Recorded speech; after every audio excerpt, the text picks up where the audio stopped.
Hello everyone, welcome to our channel অঙ্ক চর্চা। আজকে বিএড থার্ড সেমিস্টারের সাজেশন নিয়ে এসেছি, যেটা সেশন 2022-2024 চলছে। অর্থাৎ যারা তোমরা এখন থার্ড সেমিস্টারে আছো এবং তোমাদের পরীক্ষা কিন্তু মার্চের ফার্স্ট উইকে বা ফেব্রুয়ারির লাস্ট উইকের মধ্যে হয়ে যাবে, যার জন্য কিন্তু সাজেশন আমি প্রায় 1 মাস আগে থেকেই তোমাদের দিয়ে দিচ্ছি, যাতে তোমরা ভালো করে প্রিপারেশন নিতে পারো। এবং এই সাজেশানটা কিন্তু গত 2017, 18, 19, 20, 21, 22 অর্থাৎ 5-6 বছরের যে বিএড সেশনের যে সাজেশান, যে প্রশ্নপত্র আছে, সেই প্রশ্নপত্র যাচাই করে এবং বিভিন্ন সাজেস্টিভ বই যাচাই করে কিন্তু এই সাজেশানগুলি তুলে ধরেছি। অনেকে বলতে পারে যে ম্যাম 2023-এর কোশ্চেনটা কোথায়? তোমরা যারা এবার থার্ড সেমিস্টারে পরীক্ষা দেবে, এটা কিন্তু 2023-এর কোশ্চেন হবে, কারণ 2024-এ তোমরা চলে এসেছো, ঠিক আছে, কিন্তু 2023-এরই এক্সামটা তোমাদের হবে। তাহলে লাস্ট ইয়ার 2022 পর্যন্তই কোশ্চেন আছে, তাই এই কোশ্চেনটা তোমরা জিজ্ঞেস করবে বলেই কিন্তু আমি আনসারটা আগেই দিয়ে দিয়েছি। অর্থাৎ তোমরা যারা এখন থার্ড সেমিস্টারে পরীক্ষা দেবে, তারা কিন্তু 2023-এর প্রশ্নটা পাবে। তো চলো আমরা দেখে নিই। আজকে আমরা যেই বিষয়টা নিয়ে, মানে যেই মেথড সাবজেক্টটা নিয়ে আলোচনা করব বা সাজেশন দেব, সেটা হলো বাংলা বিষয়। অর্থাৎ যাদের বাংলা মেথড সাবজেক্ট আছে, এটা শুধুমাত্র তাদের জন্য। তো চলো আমরা দেখে নিই বাংলা যে মেথড সাবজেক্টের সাজেশনগুলি। বিএড থার্ড সেমিস্টার সাজেশন দেখো, ফার্স্ট কিন্তু বাংলা সাবজেক্টে 2 মার্কের কোশ্চেন, অনুকৃতি শিক্ষণ কি? তোমরা জানো যে স্টিমুলেশন যে টিচিংটা, এটা কিন্তু ভেরি একটা ইম্পর্ট্যান্ট প্রশ্ন এবং প্রতিবার পরীক্ষার মধ্যে আসে। পরবর্তী কোশ্চেন দেখো, সমন্বিত শিক্ষণ কি? ভেরি একটা ইম্পর্ট্যান্ট প্রশ্ন, প্রতিবার রিপিট করা হয়েছে, আমি কোশ্চেনটা দেখেছি। পরবর্তী কোশ্চেন দেখো, যেটা ভাষার খেলা এবং খেলার ভাষার মধ্যে দুইটি পার্থক্য লেখো। দেন আমরা চলে যাব আমাদের পরবর্তী কোশ্চেনে, যেখানে দেখো আছে ভাষা শিক্ষণে শিক্ষণ সম্পদ তৈরির ধারণাটি লেখো। এটা কিন্তু 2 মার্কের কোশ্চেন চলছে, আশা করি তোমরা বুঝতে পারছো।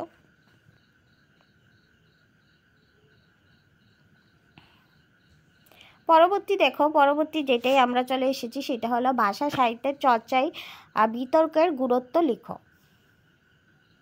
এখানে 4টা পয়েন্ট দিয়েছি, তোমরা চাইলে 2টা বা 3টা পয়েন্ট দিলেও পারো, কারণ 2 মার্কের যেহেতু। পরের কোশ্চেন দেখো, ভাষা সাহিত্যের চর্চায় সাহিত্য সবার গুরুত্ব লেখো। ভেরি ইম্পর্টেন্ট কোশ্চেনগুলি, আমি কিন্তু প্রতিবার দেখেছি এই কোশ্চেনগুলি রিপিট করা হয়েছে। দেন পরবর্তী দেখো, সৃজনশীল শিক্ষণের সঙ্গে ভাষা সাহিত্য শিক্ষার সম্পর্কটি লেখো। ভেরি একটা ইম্পর্টেন্ট একটা কোশ্চেন। দেন চলো আমরা পরবর্তী কোশ্চেনে যাই, যেখানে দেখো আচ্ছা, ভাষা শিক্ষায় নাট্য রূপায়ণে 2টি উপযোগিতা উল্লেখ করো। পরবর্তী দেখো, ভাষা ও সাহিত্য অনুশীলনে দেওয়াল পত্রিকা 2টি গুরুত্ব লেখো। শ্রেণী শিক্ষণে শিক্ষক ও শিক্ষার্থীর মিথস্ক্রিয়া বলতে কী বোঝো? পরবর্তী কোশ্চেন দেখো, ই বুক কি? ভেরি ইম্পর্টেন্ট কোশ্চেনগুলি, এই কোশ্চেনগুলি প্রতিবার রিপিট করা হয়েছে। 12 নম্বর কোশ্চেন দেখো, অনুশিক্ষণের সংজ্ঞা লিখো।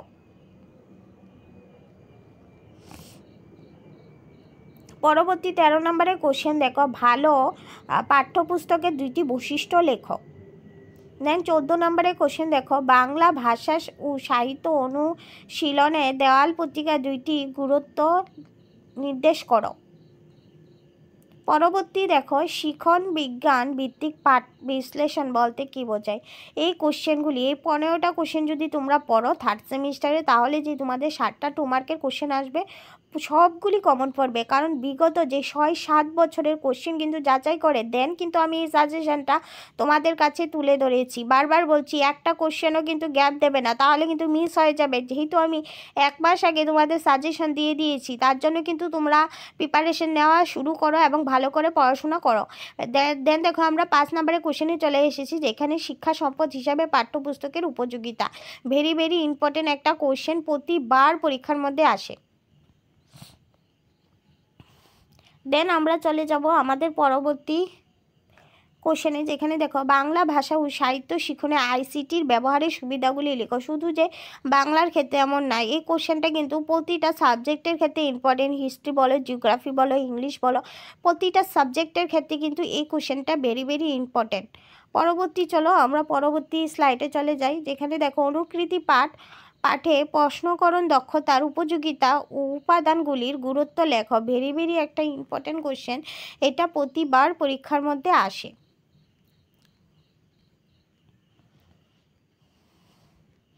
দেন চলো আমরা পরবর্তী কোশ্চেনে চলে যাচ্ছি, যেখানে সৃজনশীল লিখন অনুশীলনে গল্প লিখনের গুরুত্ব লেখো। এই কোশ্চেনগুলি বারবার রিপিট হয়েছে, শুধুমাত্র যে একবার রিপিট হয়েছে এমন না, কিন্তু বারবার রিপিট হয়েছে। পরবর্তী দেখো বাংলা ভাষা ও সাহিত্য শিখনের প্রক্রিয়ায় দৃশ্য উপকরণের ব্যবহার এবং গুরুত্ব। ভেরি ভেরি একটা ইম্পর্টেন্ট কোশ্চেন। এই কোশ্চেনগুলি প্রতিবার কিন্তু পরীক্ষার মধ্যে আসে। আমরা চলো পরবর্তী স্লাইডের মধ্যে যাই এবং দেখি পরবর্তী প্রশ্ন কি আছে। তাহলে প্রথম 5টা প্রশ্ন গেছে আমাদের 5 মার্কের। দেন আরও 5টা প্রশ্ন আমরা দিয়েছি পরবর্তী পর্যায়ে, মনে হয়েছে যে এই কোশ্চেনগুলি আসবে। আধুনিক বাংলা ভাষা ও সাহিত্য শিখনে তথ্য সংযোগ প্রযুক্তির ব্যবহারের সুবিধা লিখো। পরবর্তী প্রশ্ন দেখো অনুকৃতি পাঠের প্রশ্নকরণ দক্ষতার উপযোগিতা উপাদানগুলির গুরুত্ব আলোচনা করো। দেন 3 নম্বর কোশ্চেন দেখো ক্ষেত্র সমীক্ষা ও শিক্ষামূলক ভ্রমণ কীভাবে ভাষা শিক্ষায় কার্যকরী ভূমিকা দিতে সক্ষম, সেই বিষয়ে আলোকপাত করো। পরবর্তী প্রশ্ন দেখো ভূমিকায়ন শিখনের সুবিধা ও অসুবিধা। পরবর্তী প্রশ্ন দেখো নির্দেশামূলক উদ্দেশ্য সম্পর্কে উদাহরণ সহ ব্যাখ্যা লেখো। দেন দেখো আমরা কিন্তু কোশ্চেনগুলি নিয়ে চলে এসেছি।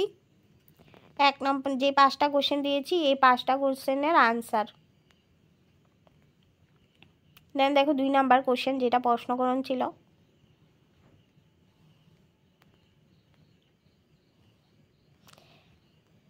দেন দেখো 3 নাম্বার যেটা শিক্ষামূলক ভ্রমণ, এটা কিন্তু ভেরি ভেরি একটা ইম্পর্টেন্ট কিন্তু কোশ্চেনটা। এই কোশ্চেনটা প্রতিবার পরীক্ষার মধ্যে আসে, শিক্ষামূলক ভ্রমণটা।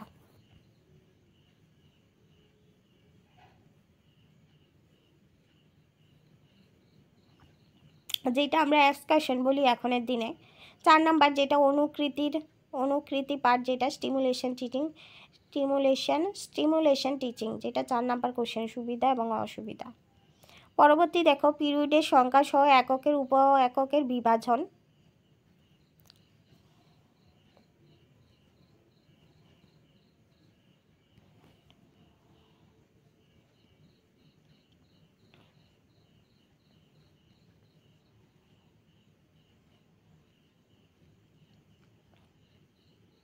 পরবর্তী দেখো আমরা চলে এসেছি 10 মার্কের কোশ্চেন, যেখানে আছে ফার্স্ট কোশ্চেন ভাষা পরীক্ষাগারের ধারণা লেখো। বিদ্যালয় স্তরে বাংলা ভাষা চর্চার যথাযথ পরীক্ষাগারের প্রধান উপকরণসমূহ ব্যাখ্যা করো। পরবর্তী আছে মাধ্যমিক পর্যায়ের বাংলা বিষয়ে যে কোনো একটি একক অবলম্বনে শিক্ষা বিজ্ঞান ভিত্তিক পাঠ বিশ্লেষণ করো। 3 নাম্বার আছে নিম্নলিখিত বিষয়ের বিশদ আলোচনা করো। একটা হলো এনসাইক্লোপিডিয়া, একটা হলো অনুশীলন। 4 নাম্বার আছে পাঠ্যপুস্তক পর্যালোচনা বলতে কি বুঝো। মাধ্যমিক বিদ্যালয় স্তরে বাংলা পাঠ্যপুস্তক পর্যালোচনার মুখ্য কোন কোন দিকগুলি বিচার বা সূত্রাকারে লিপিবদ্ধ করো। অর্থাৎ এই 4টা কোশ্চেন পড়লে কিন্তু তোমাদের পরীক্ষার মধ্যে কমন পড়ে যাবে। এই কোশ্চেনগুলি শুধু একবার দুবার না, 4-5 বার রিপিট করা হয়েছে, বারবার রিপিট করা হচ্ছে। আমি বারবার দেখেছি যে কোশ্চেনপত্রগুলি যাচাই করেছি, তখন এই যে একটা কোশ্চেন যেটা পিরিয়ড সংখ্যা সহ এককের উপ একক বিভাজন, এটা কিন্তু ডাইরেক্টলি দিতে পারে বা ভেঙে ভেঙেও দিতে পারে, যে লার্নিং ডিজাইন করো বা উপ একক বলো এরকম করে কিন্তু আলাদা আলাদা দিতে হয়। কোশ্চেনের গভীরতা বুঝতে হবে। তোমরা যদি কোশ্চেনের গভীরতা না বোঝো এবং এসে বলো ম্যাম তো কমন পড়েনি, তাহলে কিন্তু হবে না। কোশ্চেনের গভীরতা অবশ্যই তোমাদের বুঝতে হবে, না হলে কিন্তু তোমাদের এক্সাম ভালো হবে না। প্রতিবার সাজেশন দেওয়ার পর স্টুডেন্টরা বলে ম্যাম কিছু কিছু প্রশ্ন বুঝতে পারিনি, কারণ ওরা কি কোনো দিনই বই ধরেনি। তো তোমরা যদি এই বিএড কোর্সের মধ্যে একদিনও বই না ধরো, তাহলে কিভাবে তোমরা পরীক্ষায় আনসার করবে তোমরাই বলো। কারণ কোশ্চেন আমরা যে কোশ্চেনটা দিচ্ছি, হ্যাঁ কমন পড়বে অবশ্যই, কিন্তু কোশ্চেনটা তো ঘুরিয়েও দিতে পারে না। কোশ্চেনের ভিতরগত জিনিসটা তো বুঝতে হবে যে কোশ্চেনে কী বলা হয়েছে, এবং সেই অনুযায়ী আনসার দিতে হবে। তাহলে তো তোমার ভালো নাম্বার উঠবে, না হলে তো ভালো নাম্বার উঠবে না, তাই না? আর বিএডটা একটা ছেলে খেলা না, এটা কিন্তু যেহেতু একটা প্রফেশনাল কোর্স, তার ক্ষেত্রে কিন্তু তোমার ভালো করে পড়াশোনা করতে হবে, তাহলেই কিন্তু নাম্বার পাবে, না হলে কিন্তু নাম্বার পাবে না। আগের দিনে মানুষে বলতো যে বসে বসেই নাকি বিএড পাস করা যায়, কিন্তু এখন এই দিন ভুলে যাও।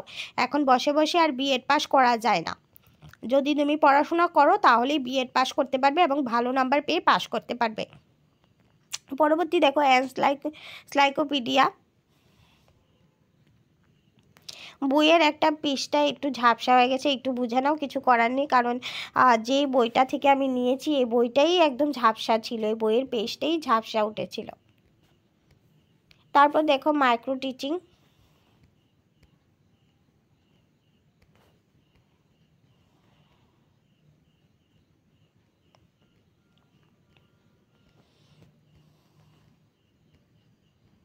এই মাইক্রো টিচিংটা এমন একটা জিনিস যেটা প্রতিবার পরীক্ষার মধ্যে আসে। এটা শুধুমাত্র যে বাংলা সাবজেক্ট তা না, কিন্তু প্রতিটা সাবজেক্টের মধ্যে মাইক্রো টিচিং থেকে পরীক্ষায় আসে, হয় অসুবিধা বলো সুবিধা বলো, বা মাইক্রো টিচিং কি এমন 2 মার্কে 5 মার্কে বা 10 মার্কে। দেন লাস্ট কোশ্চেনটা দেখো, পাঠ্যপুস্তক পর্যালোচনা বলতে কি বুঝো? মাধ্যমিক বিদ্যালয় স্তরে বাংলা পাঠ্যপুস্তক পর্যালোচনায় মুখ্যত কোন কোন দিকগুলি বিচার্য তা সূত্রাকারে লিপিবদ্ধ করো।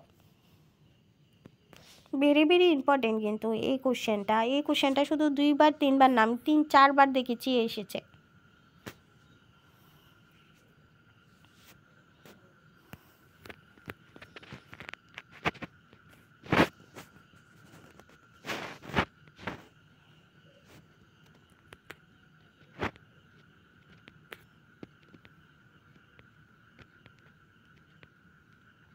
তাহলে আমাদের কিন্তু সাজেশন বাংলার আজকে এখানেই শেষ হচ্ছে। তোমরা কিন্তু অবশ্যই আজকে থেকে পড়া শুরু করে দাও, না হলে কিন্তু তোমরা পরীক্ষায় ভালো নাম্বার তুলতে পারবে না, কারণ হঠাৎ করে দেখবে পরীক্ষার রুটিন দিয়ে দিচ্ছে, তারপর কিন্তু 1 দিন 2 দিন কি টাইম পাবে। তা আর এই 3rd সেমিস্টার হলো এমন একটা সেমিস্টার যেখানে তুমি 100-এ 100 স্কোর করতে পারবে যদি একটু সিনসিয়ারভাবে পড়াশোনা করো। তো চলো ভাই, আজকে এখানেই রাখছি।